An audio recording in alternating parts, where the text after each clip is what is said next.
Okay. It's Christmas!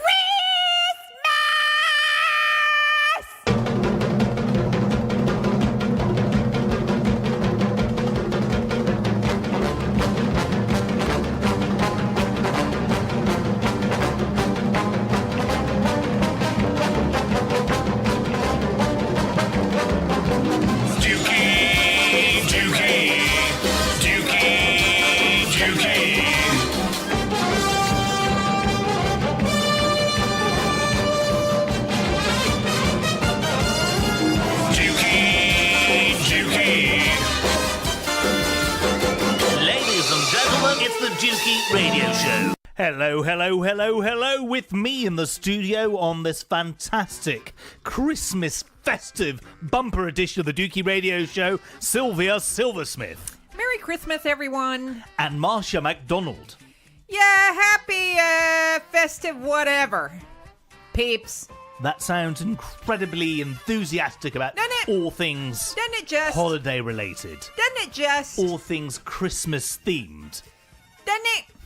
She's no Scrooge, though, Dukey. She's no Scrooge. Clearly not. No bar or humbug noises coming from this part of the world. Yeah, I don't care enough to do bar humbug. Really? You know, I mean, I don't dislike it. I'm just like, whatever. Whatever. Fair enough. I do like that tort thing that Sylv made, though. That is sublime. That is pure Delia Smith and has absolutely nothing to do with me. I mean, that's truly a Christmas miracle. Yeah, I think it has something to do with you. Well, I just follow the recipe. It's very simple. It's very simple indeed. You just melt your chocolate with your sugar and your rum, and then mix it in with some whippy cream and stick it in the fridge. It's the fact that it's made with love that makes it wonderful. I guess I did make it with a bit of love. And I think the rum is probably more important there. I don't even like rum that much, but that tort is really nice. Rum and chocolate together in the form of the Tort Alliance. Yeah. A thing of beauty. So, Dukey... And a Keats reference forever. Yeah. What are we talking about? Well, this is a special bumper edition. What does bumper edition actually mean? I don't know, Dukey. Where did that phrase come from? Bumper. Indeed. Because I think of that as a car bumper. You would think so, yes. But you only ever hear that prefacing the word edition. Yes. Unless you're talking about a car part. Yes. This really isn't a car-themed episode in any way. Like you never hear, you know what's another word that you never hear except when it's coupled with another word? It's the word pate. Pate. And the only time you hear that is when it's prefaced by the word bald. So his bald pate. Mm. So because whoever says, he had a sexy pate. Or he had a shiny pate. You never hear that. Would somebody say sexy pate, really? Well, no, exactly. You only ever hear it after the word bald. So like with the word bumper, unless you're talking about a car, you only ever hear it when it's prefacing the word edition. Yes. This is still... And this is apparently a bumper edition. Certainly, yes. Meaning loads of stuff. Or for our North American listeners, a Fender edition. Jesus, I don't even get that. A Fender edition. Bumper, Fender. Oh, Fender. Sorry. Dukey, you want to know what that is? I have been hanging around you for so long that guess what my first thought was? Fender guitars and basses. Yes, that's how long that I've been hanging around you now. Because you have seeped into my consciousness. Oh, poor you. See, I thought bumper. You know, like when you see people riding around on bicycles and they don't have a fender on the back and like it's raining and then like the rain, like the muddy rain from the road goes all up their ass crack.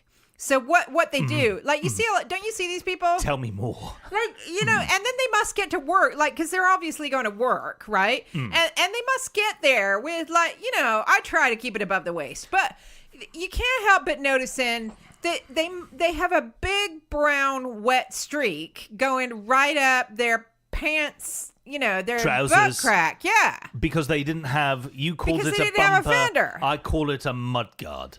Okay, yeah. Have you ever noticed that? Yes. And you're like, well, why not just get a fender?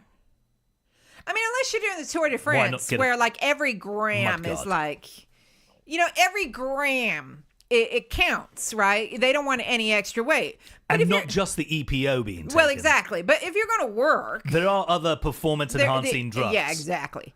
Why not just stick one on? I mean, how much does it weigh? Like 5 grams? You know what?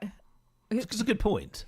Yeah, that always, and then they got it all going up their back, and it looks like they've just had kind of a dicey burrito. You know what I mean? Ooh, dicey. Dicey. In this Mudguard edition of the Dukey Radio Show, we are going to be exploring, delving into the highlights and, yes indeed, Crylights of the last year. Dukey, the question is which one are we starting with? In no particular order. Yes. And in a way, this first one, which I feel duty-bound to start with, Yes. is a highlight for everyone apart from Marsha. And that has to be, Okay. without a doubt, Right Said Fred. A highlight for everybody else, but a crylight for Marsha McDonald. Yeah, I'd say that comes under both headings. I can see that. It is down to Right Said Fred that brought me one of the best compliments I've ever had, which is, let me just make sure I got it straight in my head. You're a star even when stinking of booze, fags, and other people's piss. That's probably the best compliment I've ever had in my life. I mean, I nearly had it put on a business card. I suppose, whatever the inverse of having a fly in the ointment, that is how that compliment reads with your good self. Yeah. It made my day. And I haven't been going back to Fred's, mostly because I couldn't be, as you Brits say, asked. Is that true? I understand that there have been schedule conflicts. Yeah, and I've had a lot of work on, so I haven't been able to go a lot. Well, there's some days when I was able to go, and I thought, I could go. But then, I don't think they like me. So, Have you only just come to this realization now? I did get a birthday. No, I mean, they don't like me. I mean, it's clear. I did get a birthday greeting from Babs, though, which was kind of weird. So this was last month. Yeah. You are a Scorpio. I am indeed. For those people in the know. If you believe in that crap. Right. Yeah. And because it's been quite a while since you've been there. Yeah. That's, months and months. In fact, did summer feature at all in Right Said Fred? No. So Marsha, you have been gone, but definitely not forgotten. Yeah, by Babs. I mean, I haven't been kindly about her. And she did say in my B-Day message, she did say, "Oh, come back to Right Said Fred." And I was like, "Oh, okay. Well, they don't hate me." And then one of the other people who I really like in the group, she messaged me kind of separately and said, to say hi. And I was like, okay, I don't know why they seem to hate me when I'm there. I mean, maybe I'm just a more likable person over Facebook. Absence makes the heart grow fonder. Yeah, maybe. Babs. We called her Babs because she showed up on the very first group meeting with her baby. Oh, yes. Yes. And a very cute baby it was. Yes. It was just, oh, wow, there's a baby here. It's been such a long while that the cast of characters are starting to bleed into each other. Yeah, and then Bitchface was the one who didn't speak to anybody. And she was particularly unkindly towards myself. And she had that fucked up story where the protagonist was waiting to have an operation. Yeah. You asked about the operation. Yeah. And then she gave you the cold shoulder and seemed deeply concerned as to why you would care that the fucking main character in this story is, doing all the stuff around the Barbican on the eve of an operation. What the hell is the operation? What's the operation? Oh, well, and she was like, well, that doesn't matter. Oh, and Babs is also, so that's bitch face, but Babs is also the one who's obsessed with food. So like every day, and should I just give you kind of an update? So you need to know one thing that's happening with Right Said Fred, because I'm still in on all the emails. So the thing that did kind of make me chuckle was when Fred sent round the timetable for like filling your name for when you want to be critiqued, right? He had numbers 1, 2, and 3. So for 3 people to be critiqued. So you put your name down. So say you put Marsha, Babs, and Bitchface, right? To be critiqued on, say, the 23rd of November. But then he also left a space for who's going to be milk monitor. No. Yeah. Oh. Yeah. And you've denied yourself this pleasure. Like how much more like school... Like, I don't even know what a milk monitor... Do you know what a milk monitor does? I was a milk monitor myself. Oh, bless you. So what did you do?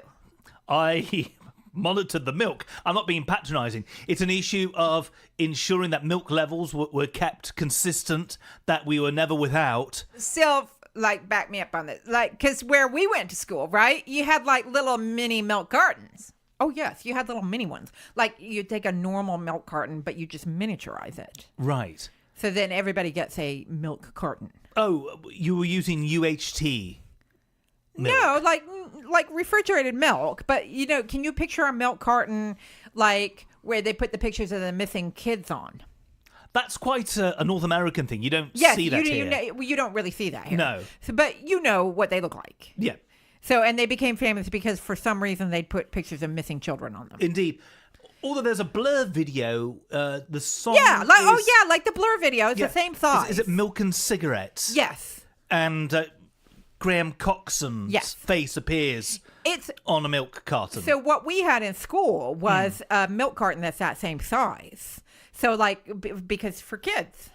So in Right Said Fred Club, I guess they went from does Fred have any milk in his fridge, just in case somebody wants tea, to somebody has to monitor the milk, and you had to put your name down for this, right? And I'm like, I'm not 5, okay.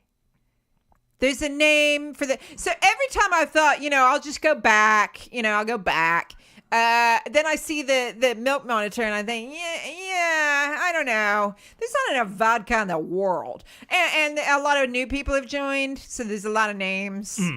I know the guy who's still going is the guy who said, well, I'm sure we all speak basic Chinese. Oh, that absolute... Yeah, band. he's like a regular, but from what I can tell. But I've just realised something. Had you decided to deal with the whole milk-infused glories of the writing group, you could have brought along some of your rogue vodka. Yeah. Had it with milk. Boom. White Russian. Not a bad... Yeah, see, that's actually a good idea because I don't drink milk. So I don't, that makes me sound like I'm a vegan or something. I'm not. I just don't put milk in my coffee, right? I just don't drink milk. So it's like, well, do I have to bring it even though I don't have it? And then, okay, so yeah. But if I was going to make White Russians, I'd probably do it with cream. Right. You can do White Russians with milk though, can't you? I used to make White Russians when I was a teenager. Yes.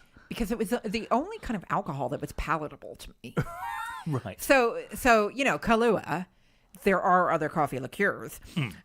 And cream is like drinking like Swiss Miss. What is Swiss Miss? Cocoa, what do you call it? Hot chocolate? Right. Yeah, have you we're having a total cultural thing here. Have you never had Swiss? Do you call them pavements here? I think we need to ask Sylv to say Swiss Miss again. A Swiss Miss. Swiss Miss. So it's a very good children's alcohol. Right. To have a White Russian. And I was doing that before the Big Lebowski, so I feel like a trendsetter. Indeed. So you were the dudette before the dude. I was the dudette. I mean, bearing in mind I wasn't 12. I was like 17. But, right. But still, it was... Still underage. For those people not in the know, Right Said Fred Yes. follows the trials and tribulations of Marsha MacDonald's involvement with a writing group coordinated by a person named Fred. It was Hence, cool. Right Said Fred. Yeah, and Fred is basically Little Lord Fauntleroy. Yes. Yeah, I mean, he's practically in a velvet suit with a lace collar. This guy's from another era.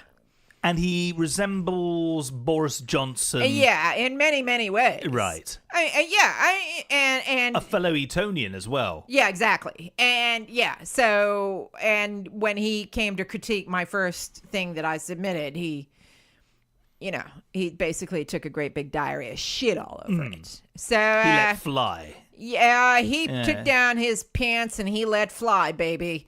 So yeah, that was I guess a highlight and a crylight. It was definitely a highlight for us. The experiences that you had just getting to the writing group, which all of them have been based at Fred's flat in the heart of Sloane Square. Yeah. And just the stories about yourself trying to get your vodka and or whatever tipple. I had to do a lot of decanting because I'm American. Was an amazing thing. Yeah, I mean, I can't be seen to be drinking in public on my own because that's just, been ingrained in me that that's wrong. So I did manage to, so a highlight to that, I did manage to actually drink a small bottle of Prosecco on a train on my own out in the open without decanting it. So I was pretty proud of that. That's like the highlight of my year. Oh, you had it in the bottle. You having it. Yeah, You just opened it up. Yeah. And I just thought, you know what? I've had a rough week. Fuck it. If people think I'm an alcoholic, there's really nothing I can do about that. With Prosecco, you'd be a reasonably high-class alky. Yeah, well, exactly. And the place where I bought it, they offered me a cup because it was in the train station. So, it was pretty civilized. I love the sound of bubbly on plastic. Yeah, well, yeah. Yeah, I don't know what to do with that piece of information. But yeah. Where does Epicurean start and alcoholic begin? Dukey, this is a question I've pondered quite a lot because I happened to meet one of your friends. And I thought, now there's a very fine line between quinophile and raging alky. I mean, this is a man who, he has a cellar. Even though he lives in a what floor is his apartment on? It's on the Second floor? fourth floor. Okay, so he has a cellar. A maisonette on the fourth floor. Okay, so a maisonette. And he has a cellar. He does and have he has a cellar. Yes. And I thought, how do you have a cellar if you have an apartment? It's a virtual cellar. It's kind of an understairs Harry Potter kind of thing. It's a Harry Potter cellar. But he calls it a cellar. Yes, for all intents and purposes, it operates as his vino cellar. This is a man, and he does know a lot about alcohol. Like a lot. It has become his business. He is a... Yes. But he's a also photographer. a man who drank so much one night that he went a shade of green that I have never seen a human being turn in my life. And he went to bed. And I thought, okay, well, we're wrapping up here and we're all going to go home. But his wife said, no, don't go. And in about 10 minutes, he came back, restored to a pinky hue, and said to us, I know what I need to do. I need to switch from red to white. And so he duly did. Wow, that is drinking. That's drinking. And that was only at the quarter of the way through that particular evening. Wow. It was the colour change to his wine intake that he needed. And we were drinking some, I have no palate, but apparently we were drinking some really highfalutin stuff. I believe in using technical terminology, it is known as the good shit. Oh, the good shit. Yes. Oh, is that what quinophiles call it? So that did make me think, now where does quinophile stop and raging alcoholic needs to go to rehab begin? I think if you're drinking the good stuff and you come from a certain background, you can get away with alcoholic murder. Yes, so maybe I shouldn't have felt bad about drinking. I mean, it was a mini bottle of Prosecco. Like if you were like something you get on a plane. But it was tough for me to bust out that bad boy when I'm on my own on the train. But nobody cared. I don't think they cared. I don't care whether they cared. The flip side to that is if you were in the middle of a park and knocking back a 2.5 litre bottle of Old English cider.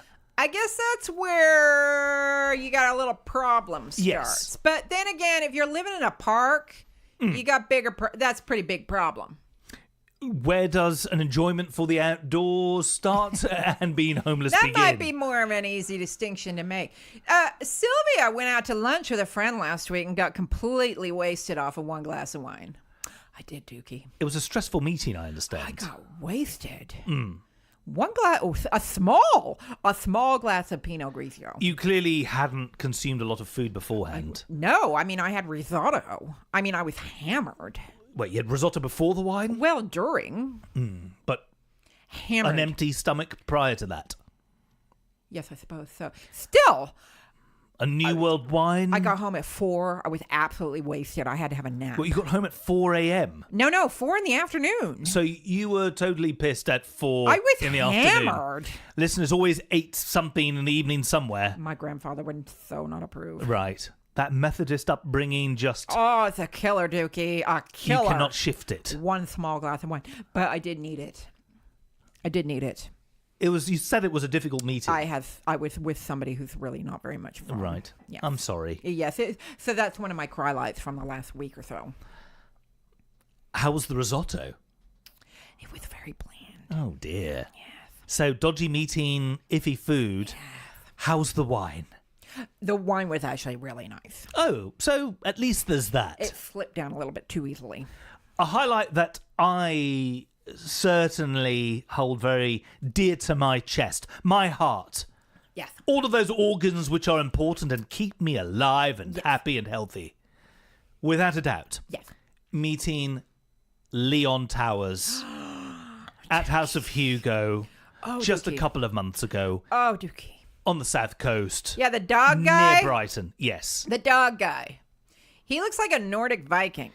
He certainly does. I like that. It's a good look. A lovely, lovely man, and also the first time on the Dukey radio show where we've had on air, for want of a much better phrase, tears. He opened up. He was very generous with his so emotions, and we went really, really deep.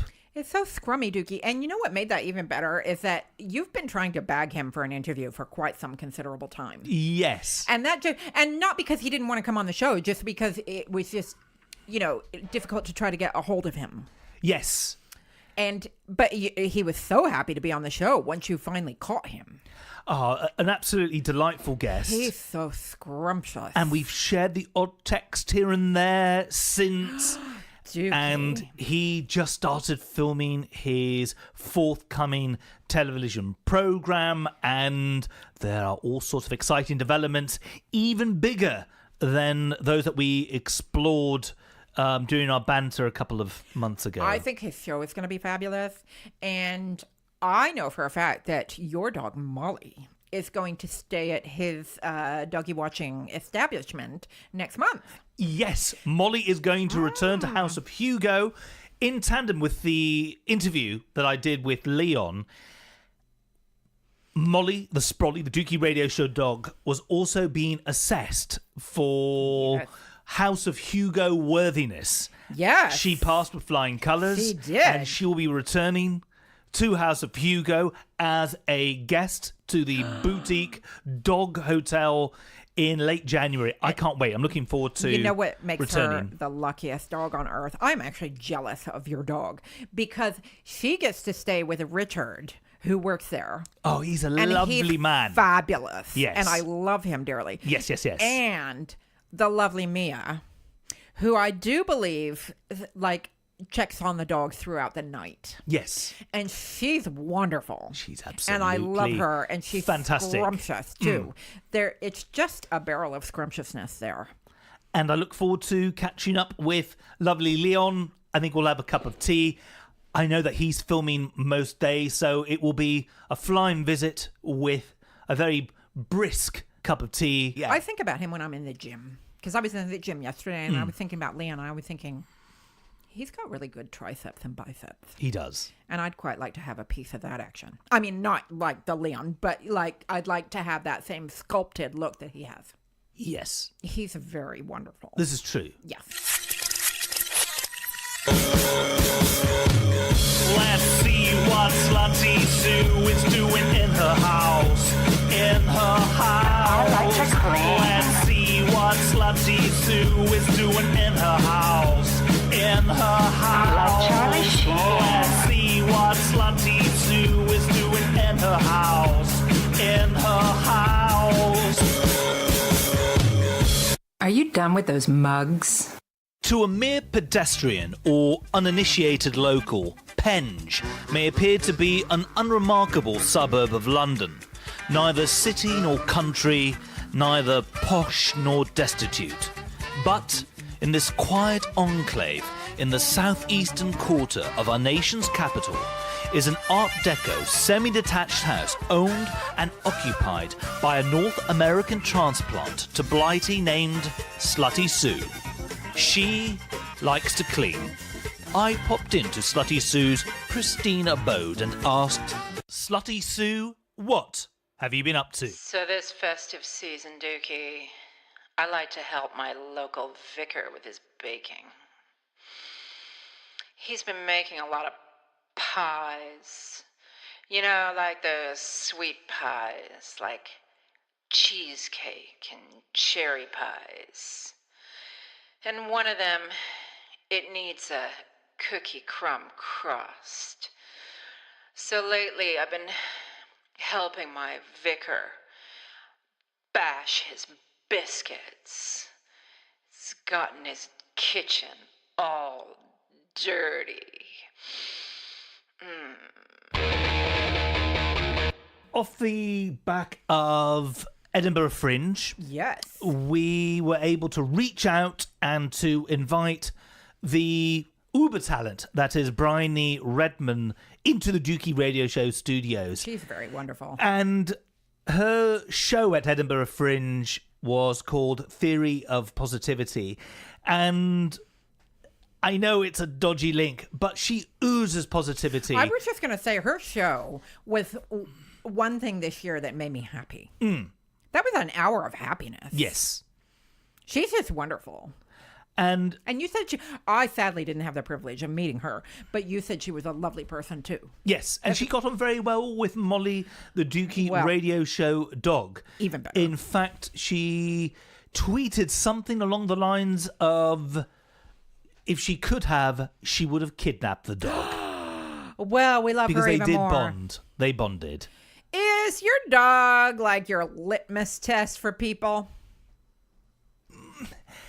Yes, I also appreciate that not everyone gets on with dogs. Yeah. So I'm not going to... Because I'm not that bothered. But she likes you, Marsha. Yeah, she's all right. She's all right. You know, whatever. You've had guests on, though, that weren't particularly into dogs. Yes. But who were still great people, right? Yeah, there was that chap from Austria, a politician, had a weird tash. He was... Yes, he Yeah. was into dogs, and that makes me sad. Yes. I hate it when people that are really horrible people really like dogs. I really don't like that. That bothers me. It's kind of weird that in a lot of 50s and 1960s films, you see the baddies, the evil person who wants to take over the planet, let alone the galaxy, brandishing a really freaky looking cat. But dogs don't feature very often. Would you want to have an evil dog, though? I think cats lend themselves more to looking evil. And that's not, don't send me death threats, please. It's just, I like cats a lot. We love cats on the Dukey Radio Show. I do really like cats a lot. Yes. I just don't speak fluent cat the way I speak fluent dog. It's just that maybe they're just better actors. Indeed, to be fair, I think lower maintenance. Dogs are more looking to please. Yes. Whereas cats have that look of, it's your job to please me. So it lends itself more to being the pet of an evil dictator, I suppose.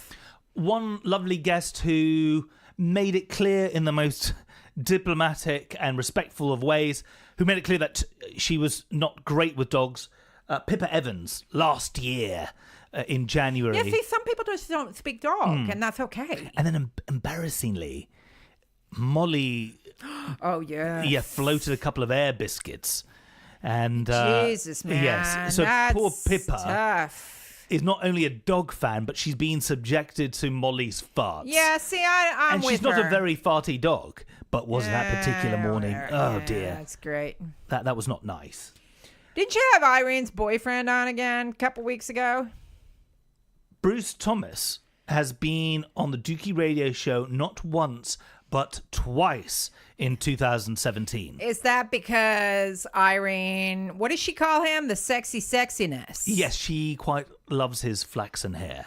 Oh, yeah, it's flaxen. And didn't he have another sexy guy with him this time? Yes, he visited the Dukey radio show studios earlier in the year on his own, in which we talked about his latest book on the philosophies of Bruce Lee.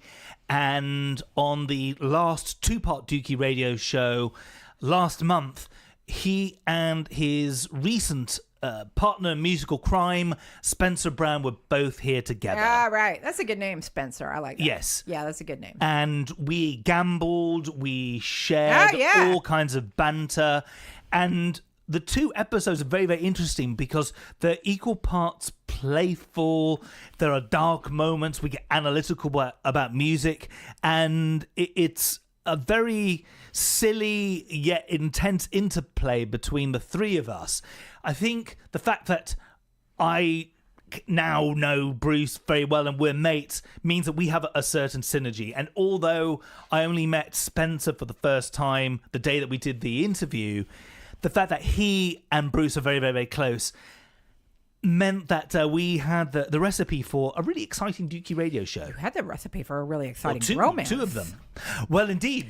Irene's Dukey. very, very keen on the sexy sexiness. That is both. No, I meant bromance. I meant Right. with the three of you. Oh, yes, sorry, yes. But I was also going to say that I would be a little careful with Irene because what you have there is a recipe for like a single white basis kind of scenario there, you know? Yeah. I'd be a little careful. She'll turn up somewhere with weird hair, a hat, and specs. No, I'd like to see her in the big glasses mustache combo. Oh. You know, behind with a hole cut in a newspaper that she's sitting on a park bench. Oh, so yours is more of Yeah. a covert. Yeah, although not so covert. Really. In my own head, she was doing, well, a single white female, where like... Single white basis. Yeah. Jennifer Jason Leigh, when she makes Love herself look just like Bridget Fonda. Well, yes. Okay. So, I see where you're going. So Irene could So, try to look like me. Yeah. Yes, it could be. It could be. I would be very careful.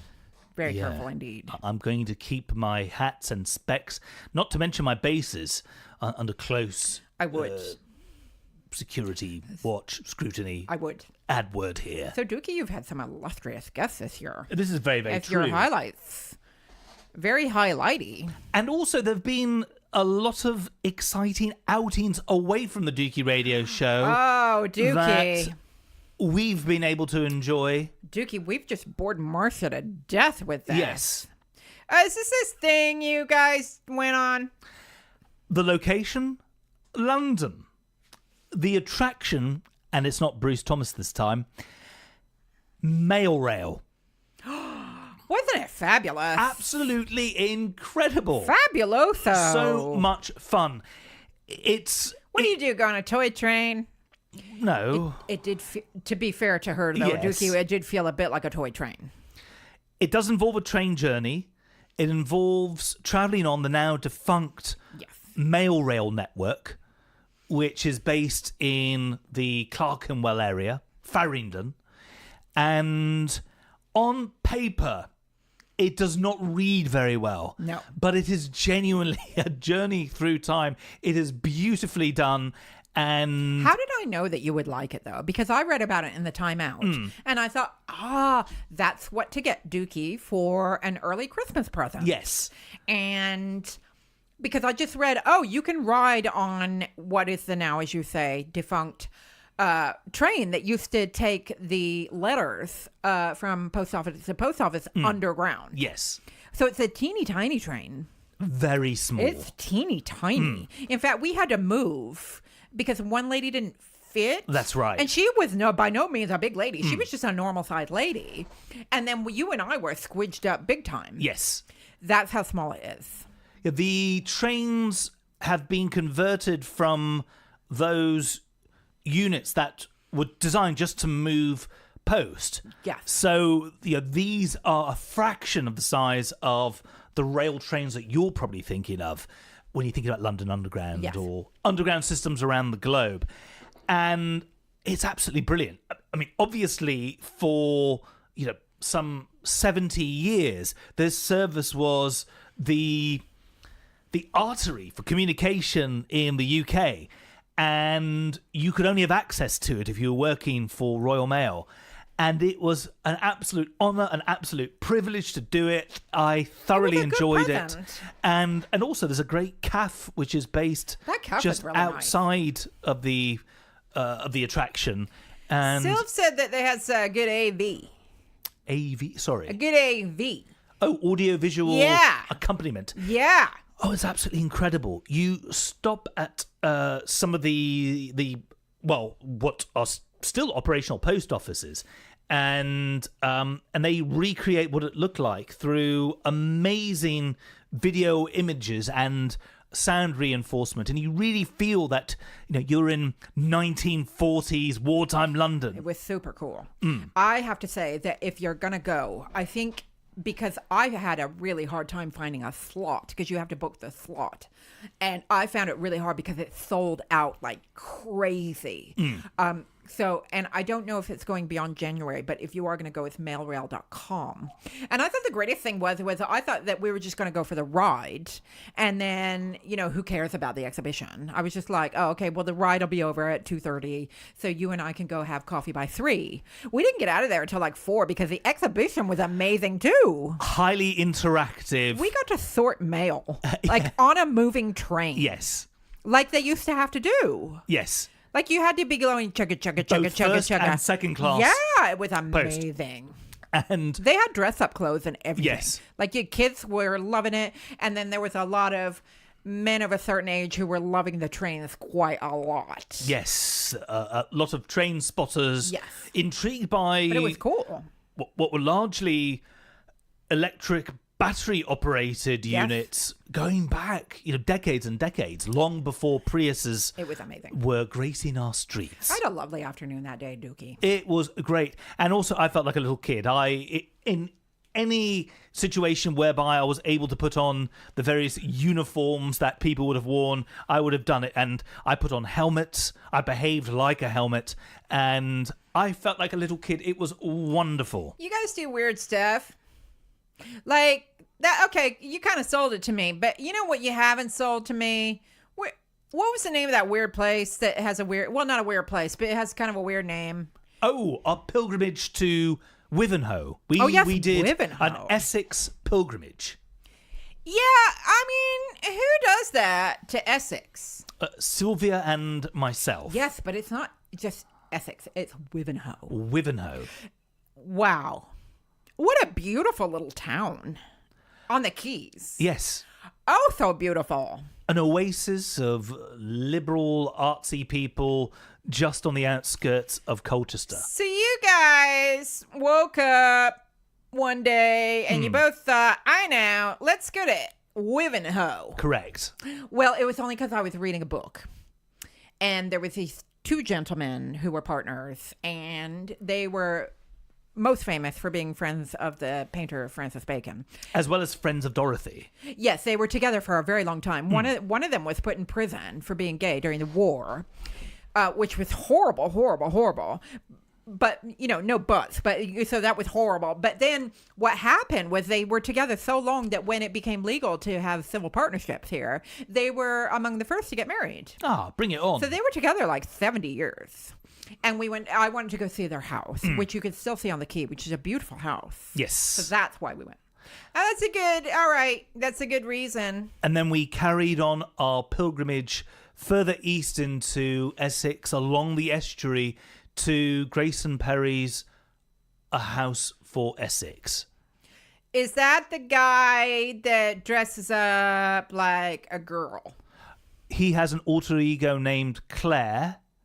Okay. Yeah, I didn't mean anything by that. It's just he's got an alter ego. And okay.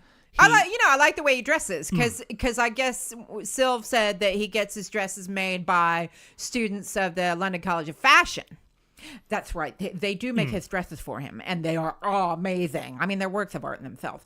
And he designed this house that looks like fairy tale land. Yeah, those pictures were pretty amazing. Yes. I mean, it's the tiles alone on the outside. Weren't they of some lady? Yes, I believe her surname is Black. It's semi-autobiographical from Grayson Perry's point of view, but his story is told through this fictitious woman, and it follows her life from one part of Essex to another, and it involves her demise, which is slightly humorous in a way. She gets killed by a person on a scooter delivering fast food. Oh, I forgot about that. The house is amazing. I mean, it just comes out. I mean, you've never seen anything like it, and you can go stay there.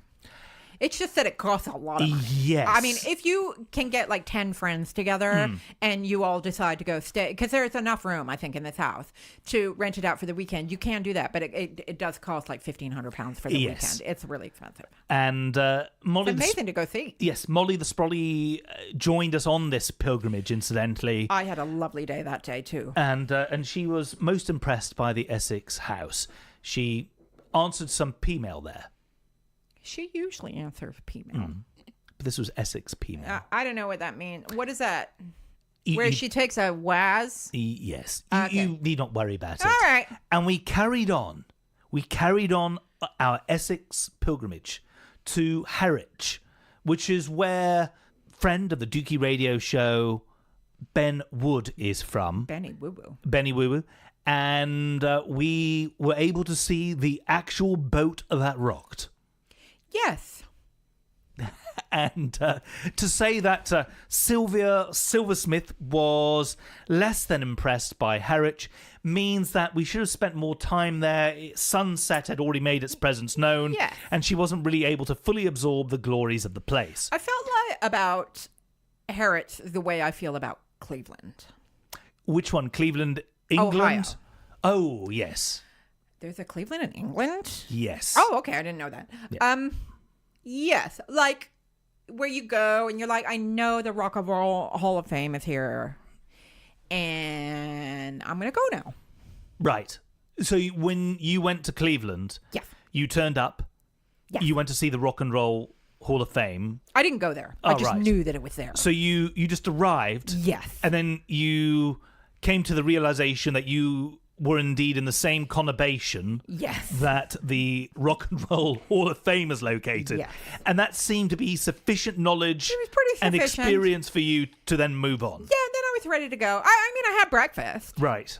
And then I'm like, I'm good to go. And then what did you do? Decide to drive on to Pittsburgh or Detroit? I drove on. That is true. Right. I did drive on. I can't Where were you remember driving to? Where did I drive to? Where my next... I just kept driving. What were you... So what was this, a tour of the less than, shall we say, aesthetically pleasing cities? I was driving from New York to Colorado. Right. So I was going to see family, and I thought I fancy a little bit of a drive, and Right. because I don't like to fly, so I just cut down on my flying time from London to New York. Fair enough. And I love New York, so I spent some time there, and then I did some driving. As a person from Ohio, I was I waiting for just you to chime in. but in, yeah, I'm with Sylv. Really? Well, yeah, This is a state that gave us Chrissy Hind. that's cool. It gave us the Michael Stanley Band. I don't know who they are, but all right. It gave us Devo. Okay. They're a bit before my time. I remember Devo. Right. And With the flower pots on their heads. you both seem incredibly impressed by Ohio's cultural output. Don't send me death threats. I mean, I'm from Ohio. I don't want bad things to happen to it. I'm just saying, whatever. I mean, it featured in that really romantic song, "For Dead in Ohio." Yeah, that's not selling it. I mean, yeah, it's fine. The way, I don't know, name a town in England that's fine. Bedford. Okay, is that fine? It's fine. Oh, no, Dukey, it's so not fine. But no, Bedford is not unpleasant. I worked with some very nice people in Bedford. Well, yes, okay. It's not, okay, yes. I think it's fine. Bedford is a very pleasant place. All right, I'll give you it's fine. It's fine. Is it fine? How are you defining fine? Like it's not great. So is this a bit of a North American thing where if it isn't great, wow, man, that's awesome. It's if you just say fine. But it's not terrible. Is that another way of saying it's a bit shit? It's not Edinburgh, but it's also not Blackburn. Right. Well, It's fine. Blackburn's all right. Have you been to Blackburn? Oh, no, Yes. I always get it mixed up. Sorry, I Oh. always get it mixed up. I haven't been to Blackburn. Sorry, people from Blackburn. Burnley. Oh, fair enough. I went to Burnley once. Oh, Dukey. It's a very nice kebabbery in Burnley. Yeah, you told me that when I Yes. mentioned this to you before. Yeah. And yeah. What's wrong with Burnley? It's a shithole. I haven't been there in a long time. So is this where you say it's the Cleveland of Oh, gosh, no, England? it's far worse than Cleveland. My God, don't insult Cleveland. I'm really sorry, people from Burnley. Can I just say, when I was working there, I had some really nice people I was working with there. It's just that I was very glad to leave. Right. Okay, so, yeah, all right. So, it's not New York, but it's not, Detroit. Are we talking about Harwich now? Yeah, it's fine. Is that how Carriage was? Yes, it was fine. Fine. Maybe a little bit less than fine. Maybe just a little bit less, Dukey. Clive Owen lives in Harwich. Okay. Is he that beefcake guy? Yes. Okay. He nearly appeared in a music video of mine. Did he? He was scheduled to appear in it, and it was just a schedule conflict that prevented it from happening. Okay. With the lovely Benny Woo Woo, the song 1930s Gem. I look really shit in the video. Okay. I was really stressed out. Also hungover to fuck. But that's another It's story. not a recipe for looking at your best. No. And it's filmed in an old cinema, which in Harwich, which Clive Owen is the patron for. I see. And Clive Owen was going to appear in the ticket booth, greeting all of us as we enter the venue to then perform in it. Suspension of disbelief. Well, you don't need him because, Benny Woo Woo is amply sexy enough and beefcakey enough to you two cover up Hollywood royalty. Yeah, you're just a force of talent. So, you don't need anybody It's else. far too Well, kind. you are, Anyway, let's cut through the crap. And also, one thing that isn't known, and I can say it now, is Gary Glitter was living anonymously through a placement. I should edit this out. He was relocated to Harwich. Dukey. Wait, Dukey, please. Yeah. Please. Because this brings us nicely Oh, into some of the Crylights. So are we going to keep my cries for an edit Yes. in this? Yes. So, Dukey, it's just been the year of the sex pest. Yes, it seems as though anybody that you have held dear in the world of comedy, in the world of television acting, in the world of cinema. In the world of Christianity. Yes. Because there is a certain person over here who's known for doing a Christian show. Yes. Who came under fire. Yes. And I don't know whether that was founded or not. And I don't care about that person. But isn't Irene singing one of his songs at the beginning? Yes. Yes, okay. Let's not mention any names, and No. if people are able to figure that out themselves, that's great, and we Dukey. applaud your knowledge. I mean, it's what a bunch of shitbags. But the thing is, did you care about any of them really? I think you cared about one of them. Oh no, 2. I care about one of them a lot, and that was like, okay, now that's hard. I really, really cared about 2. Do I know one of them? One of them is a comedian. Who also had some sitcom? Yes. Okay. Yeah, I know that got to you because it's like, oh, okay. He was one of the Untouchables, which is a bit weird in that yeah, he well, touched not really. himself. Yeah, okay. And I think we share the other one.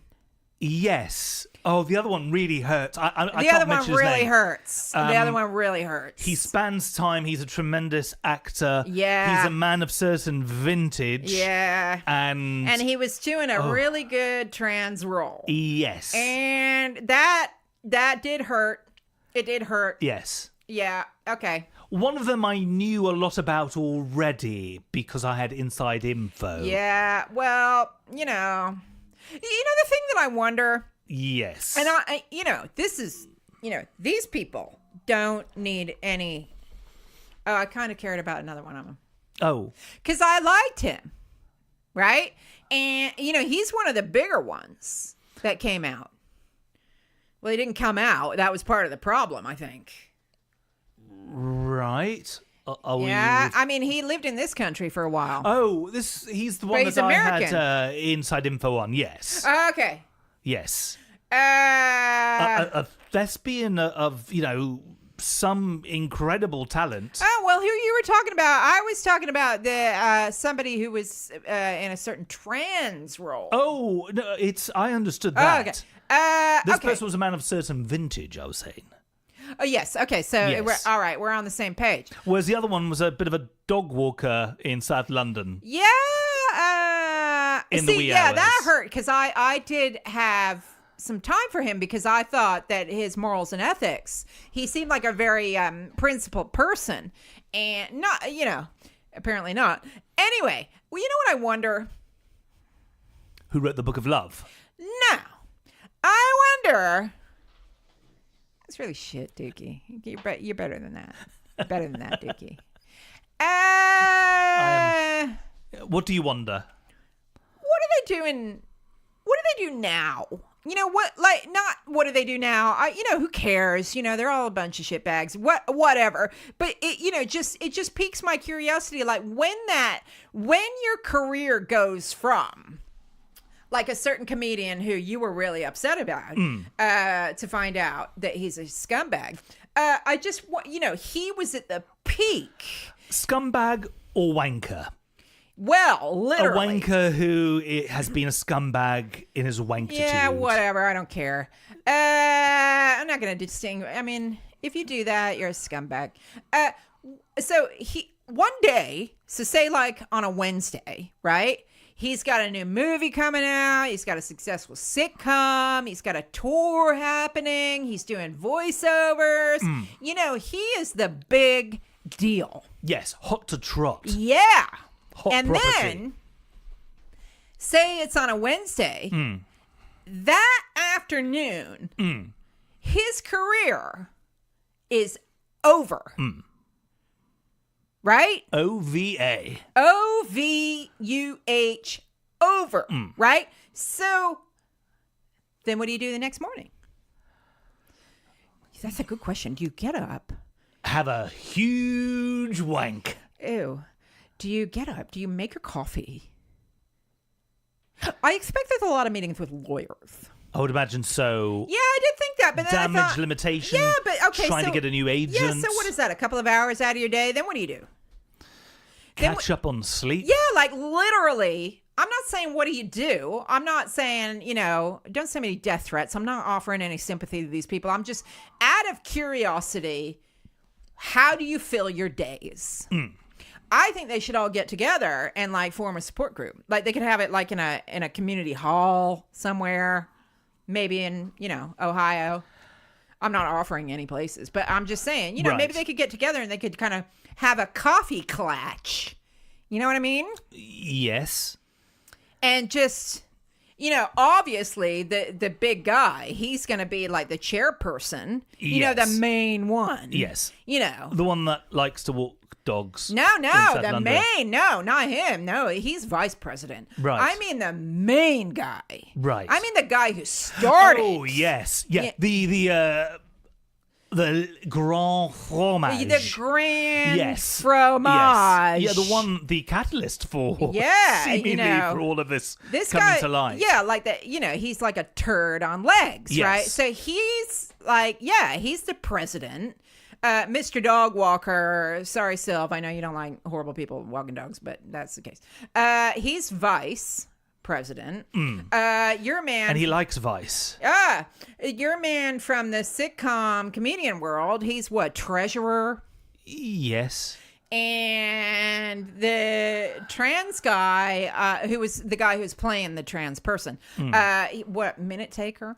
Right. Yes. I don't know. I'm divvying it up. I'd imagine he would be quite thorough and very exacting in the way that he would record all of the particulars being discussed at said meeting. And then you get, some other, I guess there was a guy who conducted an orchestra in New York, and it's just hit the fan with him. And we had your Christian guy over here on this side of the pond. You could have different chapters. Certainly. These people need, that's what you. What do? You pick your kids up at school, and then what are all the moms and dads gonna? I mean, you can't even go out, right? Because you're gonna have people like flinging shit at you. I mean, Uber Eats definitely, have been getting, increased orders. I would expect around a lot of deliveries. these respective people's residences. It is an interesting question because that must just be jolting to go from 1 minute you're riding high and the next minute you're watching daytime television. I bet they buy a lot of stuff off of QVC. Yes.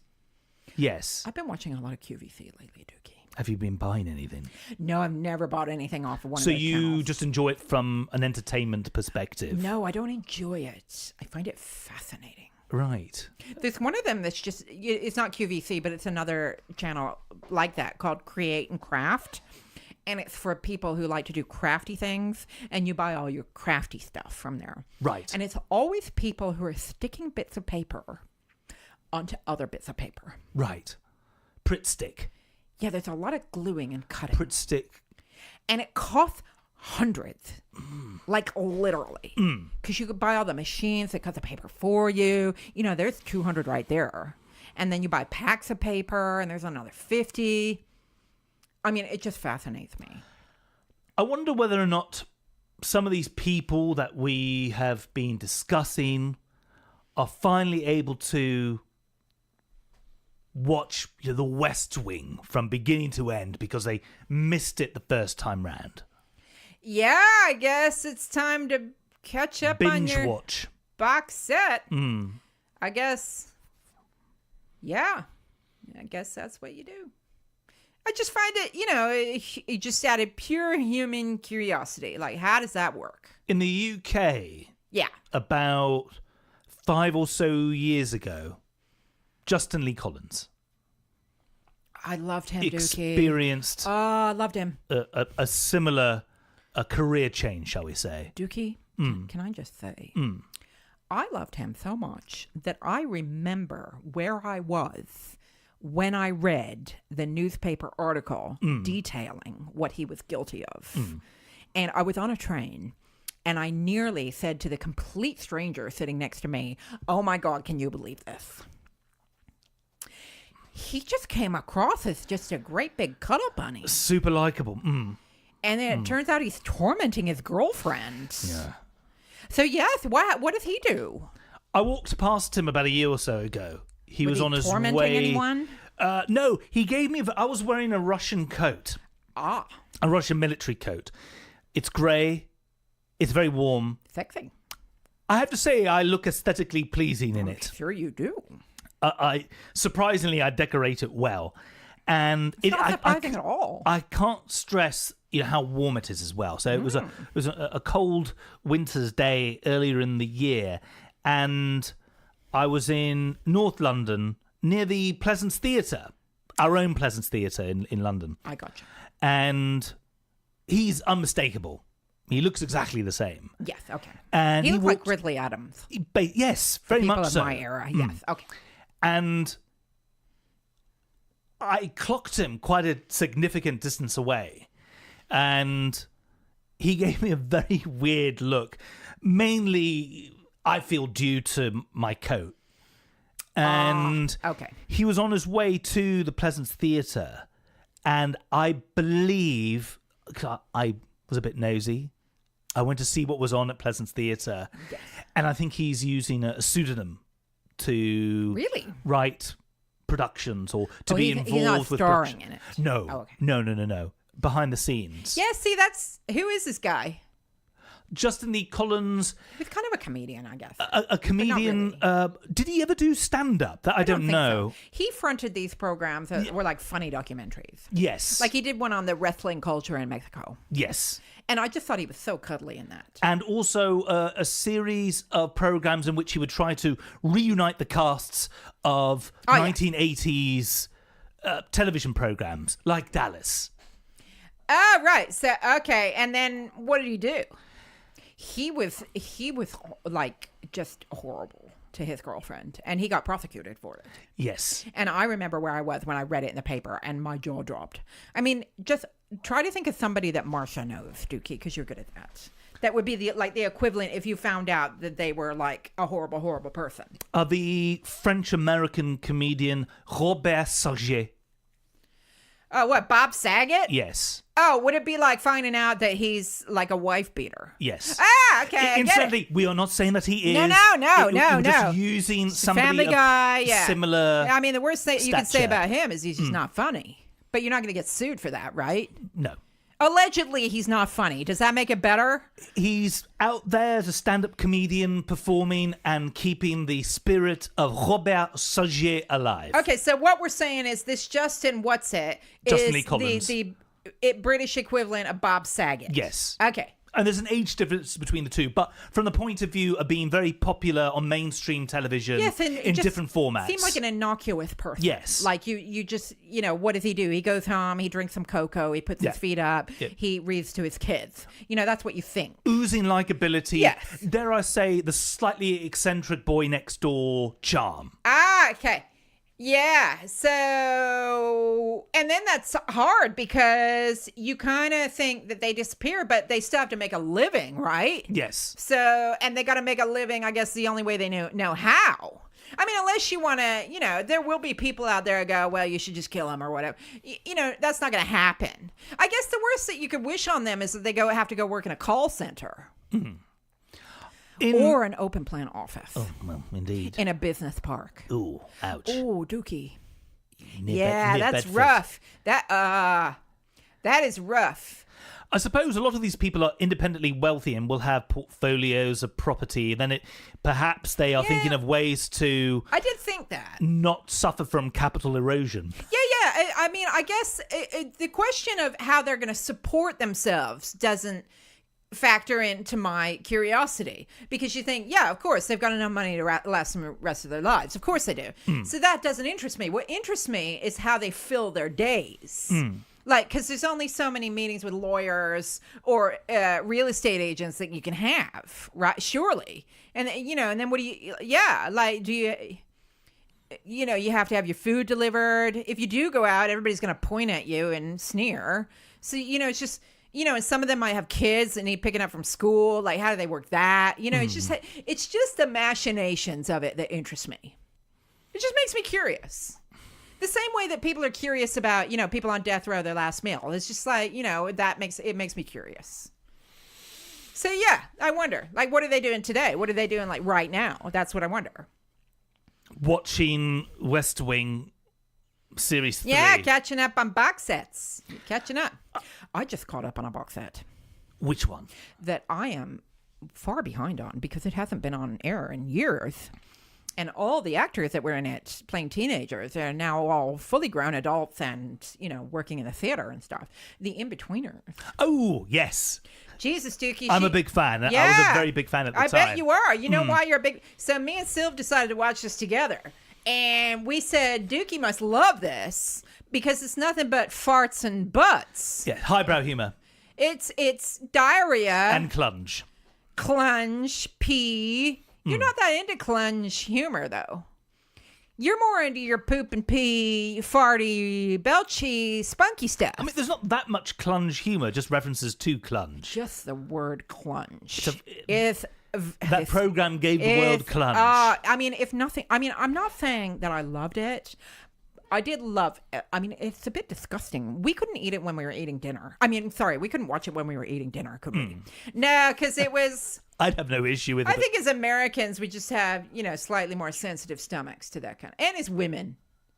Whereas I bet you've watched that show when you're eating your dinner. Oh, sorry, is there an issue with that? And like the thick one is like shitting everywhere, and you're like okay with that. Yes. You're like eating some kind of vegetarian stew, Yes. and you're okay with this guy spewing out his asshole. Correct. And that doesn't bother you. Not at all. Yeah, see, we were right. We were right about you. We know you. I mean, I can, with each series, there were 3 series. Yeah. I can remember where I was on the road when those were out. And how we made a point of recording them and watching them appropriately. We decided when we had time off. That you're Simon. Oh, without a doubt, I am Simon. Yes. Okay, so yeah. Simon the character, not the actor.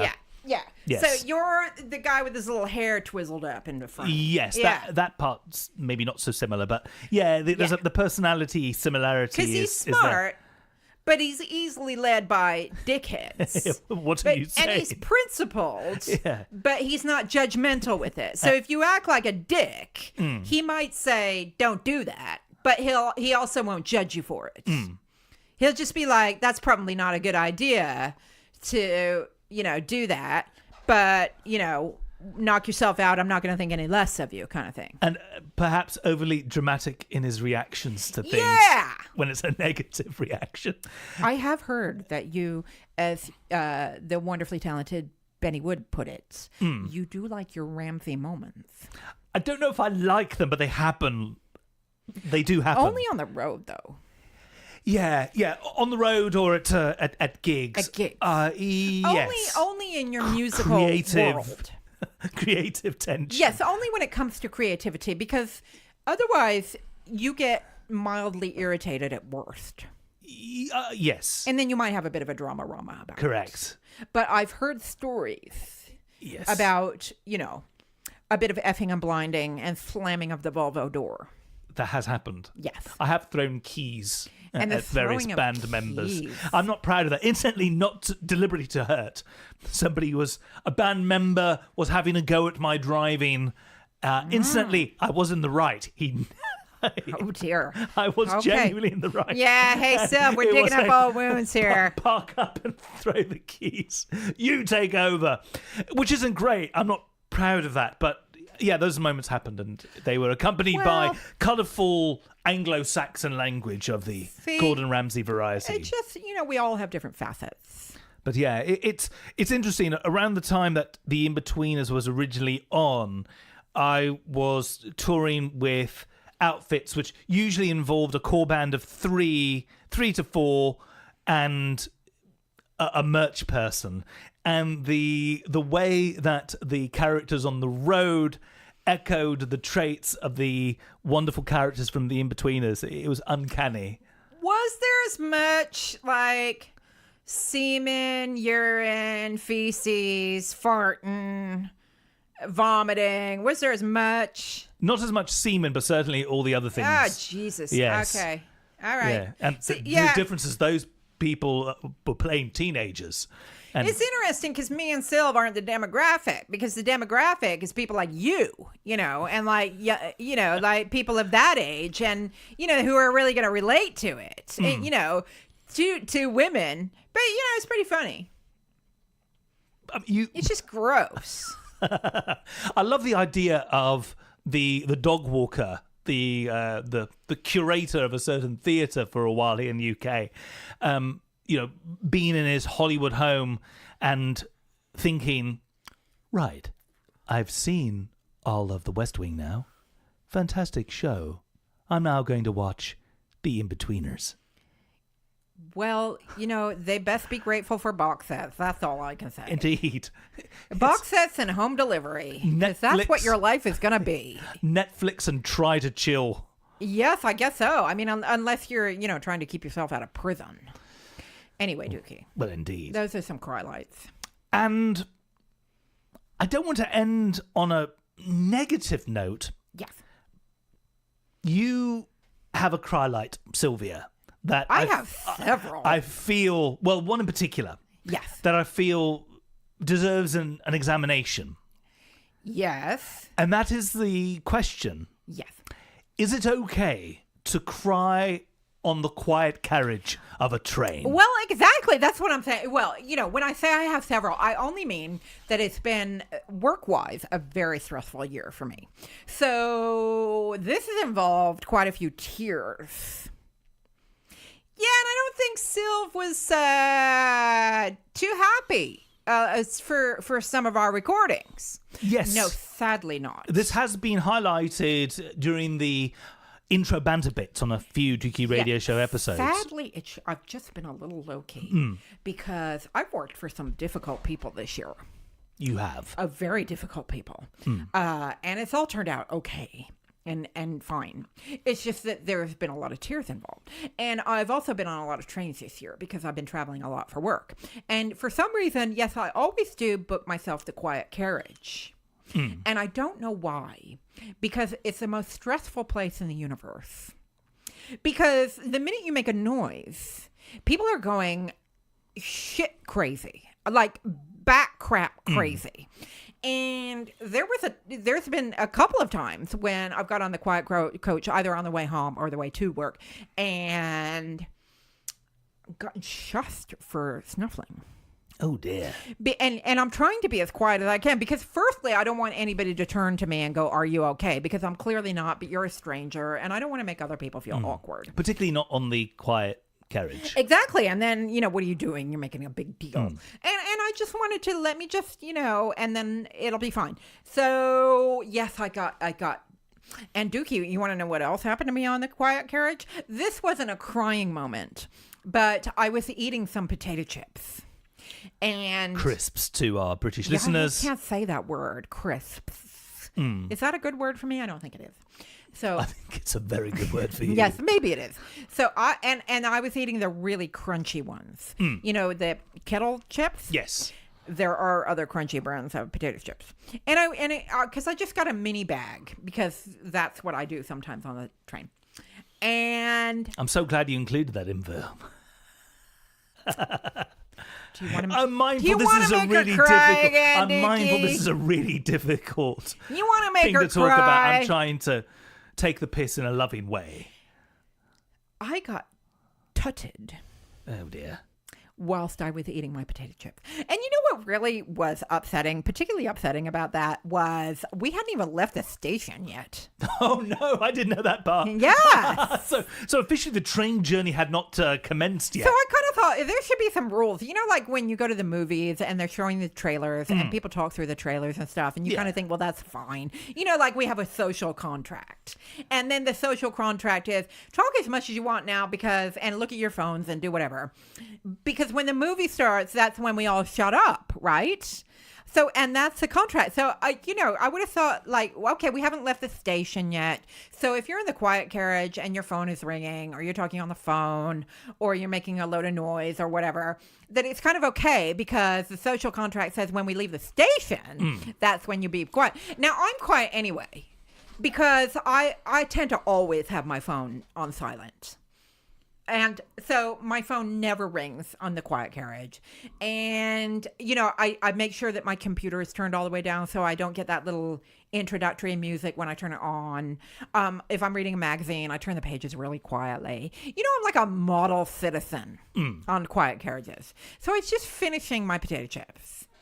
And I got the lady in front of me, where she kind of did that half turn round and glared at me through the little gap in the seats. My word. And went that's probably louder than the noise you well, were making. Exactly. And I kind of looked in my bag and I nearly tapped. I wanted to tap her on the shoulder and say, I've only got 3 left. So if you can kind of bear with me. It's only a mini bag. I'm not like going through a whole family bag of potato chips. Crisps. It's crisps. Thank you. And I'm with Sylvan. I can't say crisps. I just like hearing her say it. I'm not bothered. As long as I understand what you're talking about, it's all good. So I got tutted. Oh, dear. And then another time, Dukey, the quiet carriage is just horrible. Why do you keep booking? I know! Why do you keep booking seats on the I neurotic know! train? Like, one time, not very long ago, I hadn't reserved a seat on my way home. So I just jumped into any old carriage and got a seat, and it was fine. And I was like, oh, and somebody's phone rang, and like my heart jumped, because not that I care, but I know that other people do. So my heart kind of jumped, like, oh my God, there's going to be a fight. You know, somebody's going to yell at them. And I thought, oh, I'm not in the quiet carriage. It's so much more peaceful. Everybody's talking. Everybody's on their phones. Everybody's listening to the music. It's so much more peaceful than the suppressed rage. It's time to party. Oh, my word. And then I forgot what I was going to say. Oh, one time, just a few weeks ago, I thought, because I was in kind of a stressful state of mind, and I couldn't read because I was so stressed out. So I thought I would download Solitaire, the Solitaire app on my phone. And I thought I'd just play some Solitaire because it'll calm me down. Oh, hang on. I've got a phone call to answer here. Yeah. Sorry, do you mind if I take it? No, you go right ahead. My phone's set on vibrate mode, so because I'm quite considerate as well. Hello? Oh. Will do. Okay. Right, thanks. Cheers. Sylvia. Yes. That was the 1990s calling me. Apparently, that whole decade would like its computer game back. Ain't that the truth? Why don't you just play Snake like normal people? My God. I'd take your point. I don't know how to play all those other little gamey-wamies that people play. So I go to retro solitaire that I once became so addicted to that I had to delete it from every device because I found that was all I was doing was playing solitaire. Anyway, so I thought I'll just download this app, and my phone was on silent. But like the music that it played when it was downloading somehow bypassed the silentness of my phone and went kind of low. I don't know. Can you think of what kind of jingle would it play when it's downloading an app? For reasons I don't know, I imagine. Yes. Like that. And like not only. So you had download music. Yes. I mean, it went nuts, like so loud. Like wild animals would look at this and go, fuck me, that's loud. Right. And oh my word, the tutting. Marsha and Dukey, the tutting. And that was just because you were playing solitaire. Oh, I didn't even get to download it in the end. I had to like turn off my phone really quick because I was so embarrassed. And I thought I was going to be lynched. I mean, craziness. I mean, it's crazy in the quiet carriage. Neurotic people. Yes, I suppose the philosophical question is it okay to cry in the quiet carriage?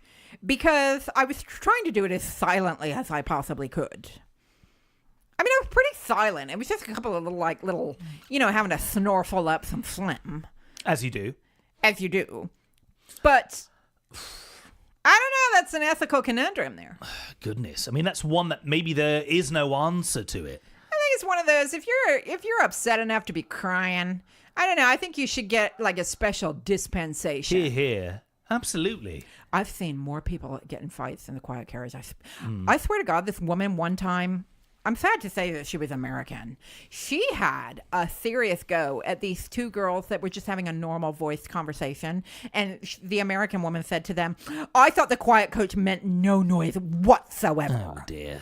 And they got in a fight. I had one person who sat there tearing paper the whole time, which is quite an annoying sound when it goes on for a long time. Apparently, on the original Star Wars trilogy, whenever you would hear the doors opening, it is actually the sound of paper being torn. Oh, really? Is it like... Yeah. I mean, let's see if we can recreate it now. So it's like, where are you going to find Han Solo? Does this door open? That sounded shit. Yeah, that wasn't really convincing me. I think, it needs to be a thinner paper. Maybe... Better. Better. I can kind of see it now. Yes. Or hear it. So there you go. So somebody was tearing paper. Somebody was tearing up paper for like 20 minutes. Maybe they were a sound effects person for The Last Jedi. Even after 20 minutes, I was sitting there going, it's amazing how irritating that can become after 20 minutes. And the guy across from the aisle from her leaned over and said, excuse me, do you have much more tearing to do? And I was thinking, oh my God, they're going to get in a fight over this.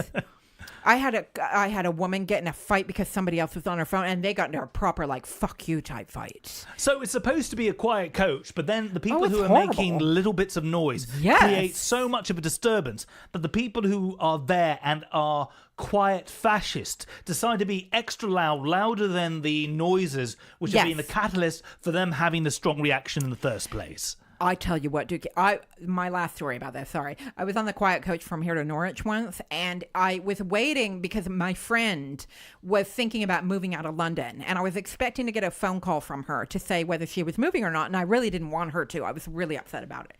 And so without thinking, I left my phone on and it rang. Oh, dear. And I got up to, there was only me and this old man in the carriage. It was it. That was just the two of us. And I got up to keep talking to my friend to go out in the vestibule to take the call. So I think I answered the phone with, hey, what's the news? He came charging. I got up to go into the vestibule. He came charging at me like a bull. Oh, dear. And he said, excuse me, this is a quiet carriage. He shouted at me. And I was like, oh, God, I'm sorry. I am going out in the vestibule. But that wasn't good enough for him. He practically came after me with a burning torch. What a barnacle. God, it's like the new witch hunts out there. It is. Jesus. I don't know why anybody would sit in this carriage. Why would anybody sit there? Neurotic people who probably Sylv. rejoice at being able to complain to others. I guess, is it less populated? It's often less populated. So I guess but not as likely. I mean, I guess it's more likely to be fewer people. Fewer people, but greater asshole to normal people ratio. I had to sit in the vestibule a couple of weeks ago when I was going up north because the train was too overcrowded for I've had that happen before. I had to do Jeremy Corbyn. Yeah. And I tell you what, that was more of a relief than it was to sit in the quiet carriage. I'd rather sit on the floor in the cold, in whatever dirt's on the floor and whatever, and have to keep getting out of people's way than I would in the quiet carriage because it was more peaceful. And also, if you wanted to cry... And if I wanted to cry... You could have cried to your would have heart's been absolutely discontent. I have to say that I'm kind of done crying now. Right. I'm kind of okay Are you now. feeling peaceful? Are you in a good place? I'm in a much better place, Dukey. With that in mind, Yes. let's all get into the Dukey radio show car, the Volvo Estate, The Volvo. and let's go to Harwich and give it another chance. Bring on the Harwich.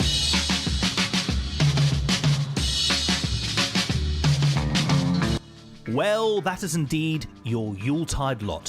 While exploring the highlights of the Dukey radio show over the last year, an honourable mention needs to be given to the interview I had with Michael Webster over the summer. The chat we had is incredibly revealing about the ups and downs and trials and tribulations that he experienced in the music industry. He was generous in discussing the dark aspects, and there are a lot of laughs along the way. If you haven't had a chance to listen to it, give it a gander. You've been listening to Highlights and Crylights. My name is Dukey and I've been your host. Until next time, may the worst of tomorrow be the best of yesterday. Now it's time for me to go and pop my weasel. Thanks for listening. Half a pound of tuppenny rice, half a pound of treacle. That's the way the money goes. Pop goes the weasel.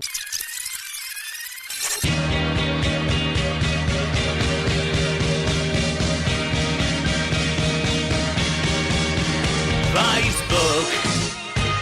Click on your mouse to our Facebook page. Facebook. It's easy to find, it will not take an age. Facebook. www.facebook.com/. The Dukey Radio Show, the Dukey Radio Show. The thin white Dukey is right. click your way to the Dukey Radio Show Facebook page, www.facebook.com/The Dukey Radio Show. The Dukey Radio Show, the Dukey Radio Show.